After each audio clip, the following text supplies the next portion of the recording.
Hello friends, welcome to my YouTube channel. আজ আমি একটা অন্যরকম ভিডিও নিয়ে তোমাদেরকে শেয়ার করছি।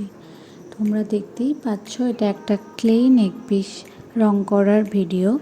একটা জবা ফুল বানানোর চেষ্টা করেছিলাম, তো সেটাই রং করছি। জানি না কতটা কি করতে পেরেছি, তবে চেষ্টা করেছি বানানোর। দেখতেই পাচ্ছ, একটা লাল রঙের জবা ফুল আমি রং করে নিলাম। এবার তার বেড়িটা আমি হলুদ কালার দিয়ে রং করে নিচ্ছি, মাঝখানে সবুজ রং করে নিয়েছি।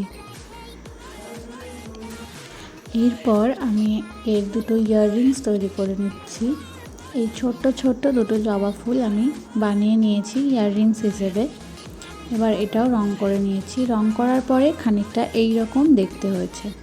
এবার এই যে নেক পিসটার ফুল সেটটা রেডি করার জন্য তার ব্যাক তড়ি দুটোকে আমি পেছনের দিকে এইভাবে ক্লে দিয়ে অ্যাটাচ করে নিয়েছি। দেখতেই পাচ্ছ, ব্যাক সাইডটা এইভাবে রং করে নিচ্ছি, যাতে দেখতে জিনিসটা আরও বেশি সুন্দর লাগে আর ফিনিশিংটাও খুব ভালো হয়।